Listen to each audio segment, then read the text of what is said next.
Salut à vous tous, ici Jeff Rose, c'est Hypotine comme tous les mercredis et on parle de monde culturel et peut-être mes suggestions seront à votre agenda, que ce soit cette semaine ou même dans le futur, parce que oui, on parle de présent et de futur dans cette série de vidéos les mercredis. Et bien sûr, deux suggestions culturelles. Et on va commencer par la suggestion culturelle 100% canadienne, qui est le film Les Jours heureux. Alors donc, Les Jours heureux de Chloé Robichaud et tout ça. Alors donc, pour tous ceux-là qui sont des cinéphiles et puis qui connaissent un peu ce qu'a fait Chloé Robichaud, Chloé Robichaud a réalisé il y a 10 ans le film Sarah préfère la course qui a beaucoup retenu l'attention dans l'actualité culturelle du côté francophone.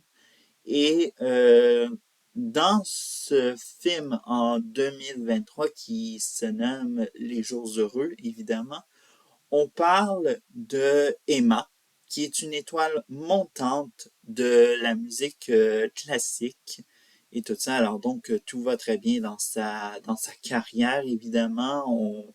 Elle est presque sur le bord de signer un contrat avec l'OSN, qui est l'Orchestre symphonique de Montréal, comme en tant que chef d'orchestre. Et malheureusement, oui, si tout va très bien du côté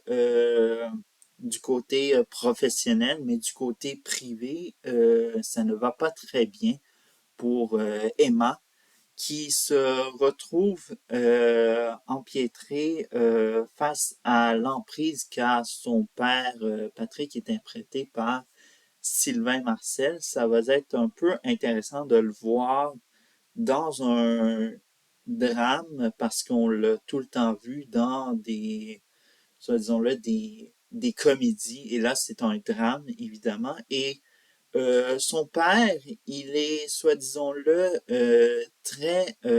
il a eu une très grande emprise sur Emma en tant que telle parce que, bon, il a, il, il l'a accompagnée pendant toute sa vie euh, pour devenir ce qu'elle est. Et on a, je pense, la mère, Sabrina, qui est interprétée par Maude Guérin.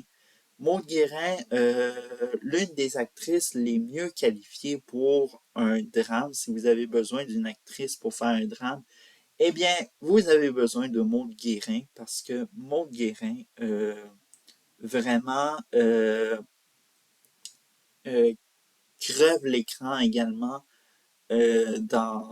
dans son personnage qui est Sabrina. Et on sent que Sabrina, c'est une mère euh, qui se veut, soit disons-le, perfectionniste comme Patrick, évidemment, qui surenchère un peu sur ce qu'est Emma et tout ça. Bref. Je vous ai fait un peu le résumé, mais évidemment, pour ce film-là, ça nous rappelle un petit peu pour les cinéphiles qui sont allés voir Thor avec Cate Blanchett.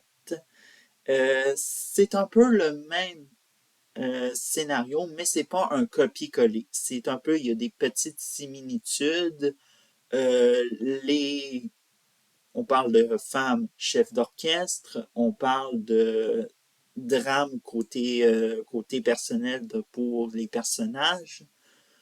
On parle également de relations entre deux femmes, ce qui est le cas également dans Thor et Les Jours heureux. Et vice-versa, je pense que Les Jours heureux de Chloé Robichaud va cibler le même public qui est allé voir le film Thor avec Kate Blanchett. Et on ne le sait pas, peut-être qu'ils vont se retrouver au prix Écran canadien ou encore au prix du Gala Québec Cinéma. On ne sait pas qui le sait, évidemment, parce qu'on sait que Cate Blanchett a beaucoup été nominée pour son personnage et on ne sait pas si Sophie Desmarais va être de cette même similitude. Bon, on ne sait pas. Mais bon. Alors donc, on passe désormais à la suggestion internationale et je vais vous parler en grande première et spoiler et tout ça, attention aux fans de la super pop star Madonna. Alors donc, oui, je sais, je suis très excitée et tout ça parce que il y a beaucoup de vidéos qui circulent et tout ça parce que euh, je pense qu'actuellement, où on tourne cette vidéo, à Londres, ça doit être l'heure de son concert. Si je me fie bien de l'heure de Londres et l'heure de Montréal, mais bon, bref, tout ça. En tout cas, Madonna a donné ses 4 premiers concerts à Londres cette semaine et puis le week-end dernier. Et je dois vous dire, faites attention à chaque détail qui soit dans les éléments de la scène, dans les costumes, dans les chansons, évidemment. Je dois vous le dire à quel point que il y a vraiment de la culture pop, mais de la culture pop à la sauce Madonna. Et évidemment, pour les chansons, une magnifique sélection. Il y a 2 chansons particulières que Madonna n'a pas interprétées sur scène. C'est Nothing Really Matter, excusez-moi, de l'album Ray of Light qui célèbre ses 25 ans d'ailleurs. Et la deuxième chanson, c'est Bad Girl qui était sur l'album Erotica de 1992. Et évidemment, autre aspect évidemment qu'il faut surveiller, c'est la participation de 2 de ses filles, évidemment. Alors donc, on a Esther qui fait de la danse sur Vogue. Et on a aussi, si je me rappelle bien, c'est Mercy potentiellement. Alors donc, Mercy qui, elle, fait du piano lors du lors de lors de la chanson Bad Girl.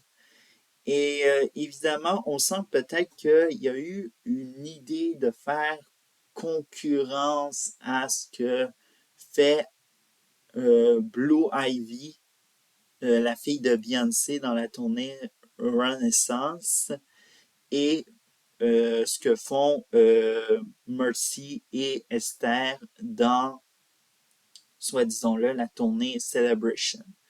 Mais en tout cas, je dois vous le dire littéralement, si vous voulez vous procurer des billets pour les dates de Montréal, Toronto ou Vancouver, il reste encore des billets. Et tout ça, ce qu'on peut consulter sur le site officiel de Madonna. Mais en tout cas, je peux vous le dire, vous n'allez pas vous ennuyer, comme je l'ai dit. La, soit disons-le, le programme, les costumes, la scène, bref, c'est moi, delicioso, comme dirait un chef cuisinier. Mais évidemment, on sent que Madonna a beaucoup bien travaillé, malgré que cette tournée a été reportée jusqu'à ces concerts à Londres qui se sont déroulés cette semaine. Bref. Alors donc, voilà. Alors donc, on l'attend pour 2024 en Amérique du Nord. Et puis, bon, peut-être fin 2023 aussi. Mais bon, bref. Alors donc, c'est tout pour cette édition Hypotine du 18 octobre 2023. J'ai très hâte déjà de vous retrouver mercredi prochain. C'est fou, mais bon, bref. En tout cas, bye!